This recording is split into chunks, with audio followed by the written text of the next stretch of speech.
그때 예수님과 제자들이 갈릴레아를 가로질러 갔는데 예수님께서는 누구에게도 알려지는 것을 원하지 않으셨다. 그분께서 사람의 아들은 사람들의 손에 넘겨져 그들 손에 죽을 것이다. 그러나 그는 죽임을 당하였다가 사흘 만에 다시 살아날 것이다 하시면서 제자들을 가르치고 계셨기 때문이다. 그러나 제자들은 그 말씀을 알아듣지 못하였을 뿐만 아니라 그분께 묻는 것도 두려워하였다. 그들은 카파르나움에 이르렀다. 예수님께서는 집 안에 계실 때 제자들에게 너희는 길에서 무슨 일로 논쟁하였느냐 하고 물으셨다. 그러나 그들은 입을 열지 않았다.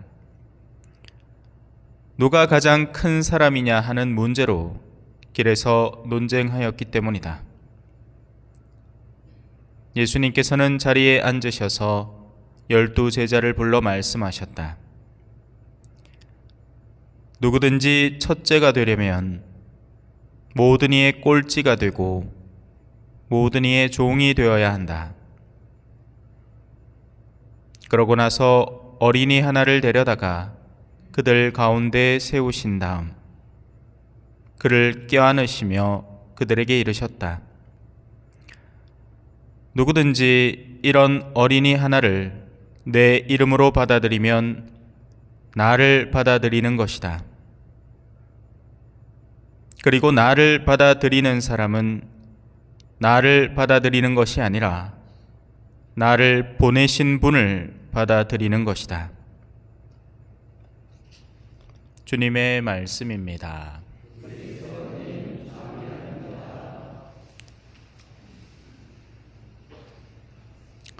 참미 예수님,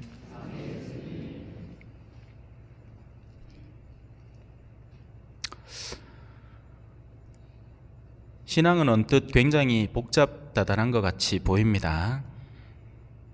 하지만 의외로 굉장히 단순한 겁니다. 하늘나라 가는 겁니다. 다른 말로 구원을 얻는 거고요. 선하신 분에게 되돌아가는 겁니다. 그리고 그 반대의 것들을 피하는 거죠. 악을 피하고 선을 행하라. 간단하죠? 하지만 이게 간단하지 않은 이유는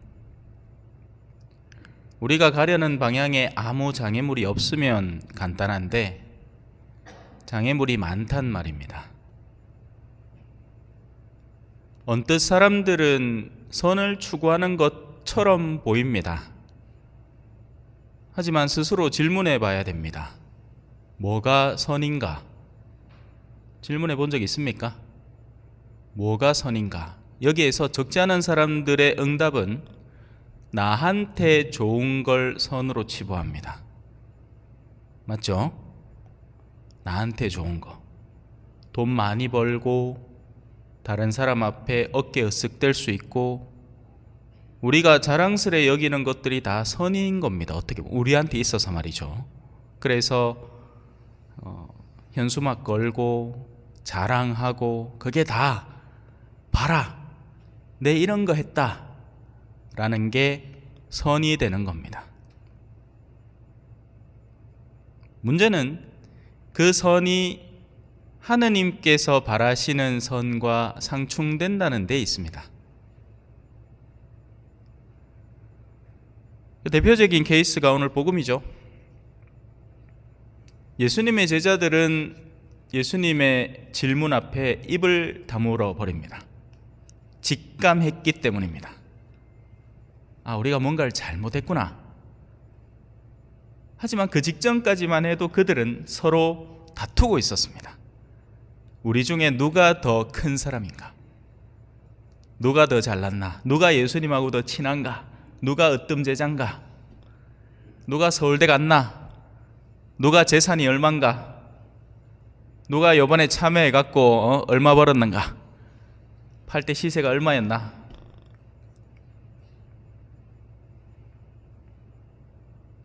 헌데 그 이전부터 예수님은 계속해서 같은 가르침을 전해오고 있었습니다. 사람의 아들은 사람들의 손에 넘겨져 그들 손에 죽을 거다. 그러나 그는 죽임을 당하였다가 다시 살아나게 될 거다. 오늘 독서는 또 어떤가요? 얘야, 주님을 섬기러 나갈 때 너 자신을 시련에 대비시켜라. 길이 순탄치 않을 거다. 네가 하느님을 믿겠다 하고 사람들에게 복음을 전하겠다 할 때 사람들이 박수 쳐주고 막 잘 들어주고 아니 그러지 않을 거다. 네가 열정적으로 강론을 하면 사람들은 도리어 너에게 반감을 가지게 될 거다. 실은 꼬투리를 뭐든지 찾아내서 저 강론은 길다, 저 말은 적절치 않다, 온갖 소리를 다 하면서 반대하는 경향을 드러내게 될 거다. 그뿐만이 아니다. 온갖 너를 쓰러뜨리기 위한 갖은 수단과 방책을 강구해서 너를 넘어뜨리게 될 거다. 그러니 시련에 대비되어 있어라. 복음을 전할 의향이 조금이라도 있느냐? 시련에 대비되어 있어라. 신앙 안에서 정말 하느님을 찾고자 하는 의향이 조금이라도 있느냐? 시련에 대비되어 있어라. 여기서 말하는 것들이 재밌죠? 시련에 대비되어 있어라. 재난이 닥칠 때 허둥대지 마라. 너에게 닥친 것은 무엇이나 좋은 것이면 받아들이라고 하겠습니까? 좋은 거면 우리가 알아서 받아들이죠? 그렇지 않습니까? 맛있는 음식이 눈앞에 있는데 그걸 왜 거부해요? 맛없고 막 먹기 힘든 거 있는데 그걸 좀 받아들여 보시죠. 이렇게 권하는 거죠. 그래서 너에게 닥친 것은 무엇이나 받아들이고 처지가 바뀌어 비천해지더라도 참고 견뎌라. 금은 불로 단련되고 주님께 맡겨진 이들은 비천의 도가니에서 단련이 되는 법이다. 질병과 가난 속에서도 그분을 신뢰할 줄 알아라. 이 모든 것들 안에 신앙이 무엇을 우리에게 드러내고 있습니까? 똑같은 이야기를 하는 겁니다. 순환이 다가올 거라는 얘기죠. 계산이 안 맞습니다. 그죠? 신앙생활을 하면 뭔가 좋을 줄 알았는데 주일날 미사를 가야 할지 아니면 세속적인 어떤 것에 마음을 써야 할지 그런 사소한 결정부터 시작을 해서 우리는 늘 선택을 하면서 살아갑니다. 지금은 하느님이 선택의 대상처럼 보입니다. 선택할 수도 있고 아닐 수도 있는 거 아닌가? 그런데 나중에 하느님이 우리를 선택하게 될 때 모든 게 뒤바뀌어 버릴 겁니다. 나 자신의 어리석음을 탓하지만 그때는 이미 늦은 거겠죠. 하느님이 인간에게 왜 자유를 줬을까요? 자유가 없으면 사랑도 미움도 없기 때문입니다. 우리는 자유 안에서 자유롭게 하느님을 사랑하기를 선택하는 거고, 그리고 그 사랑이라는 것은 우리에게 다가오는 갖은 시련과 역경을 통해서 확장되고 넓어져 가는 겁니다.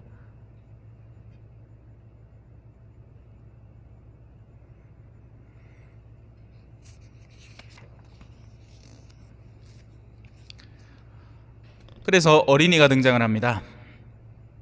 오늘도 우리 어린이가 있네. 반가워. 이제 의젓해졌다. 어릴 때는 철딱서니 없이 막 하디.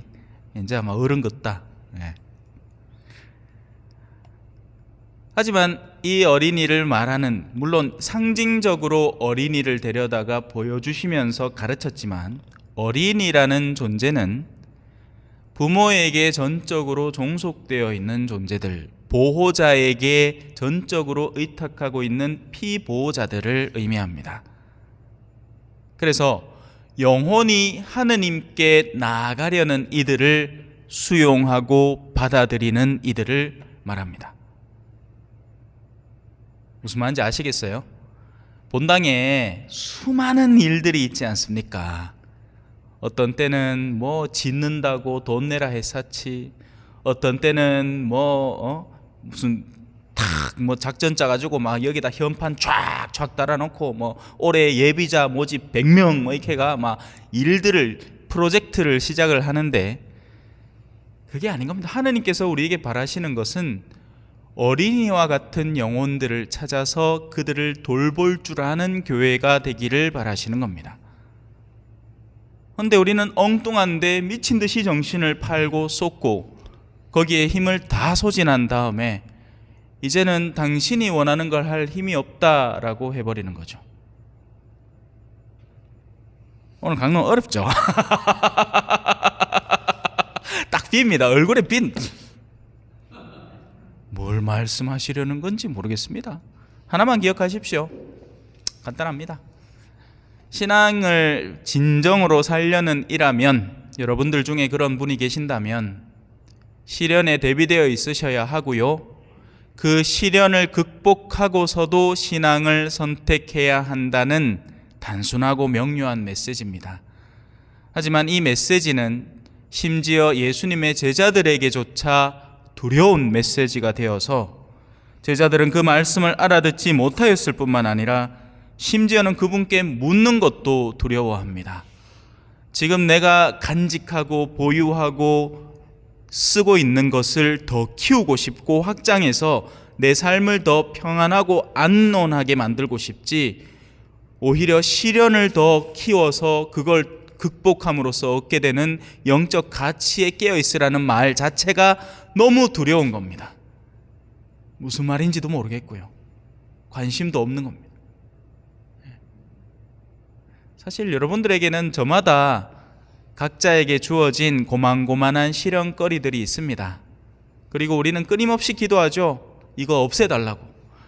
주님, 내 관절염이 좀 있는데 이거 빨리 좀 없애줘서 귀찮아 죽겠습니다. 하지만 하느님이 만일 이렇게 말씀하신다면 어떨까요?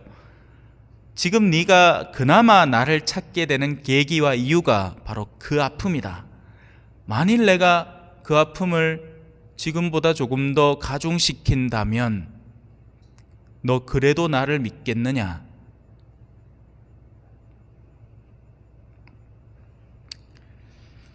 오늘 복음 한호송이죠. 나는 주님의 십자가 외에는 어떠한 것도 자랑하지 않으리라. 십자가로 말미암아 내게서는 세상이 십자가에 못 박혔고 세상에서는 내가 십자가에 못 박혔노라. 잠시 묵상하시겠습니다.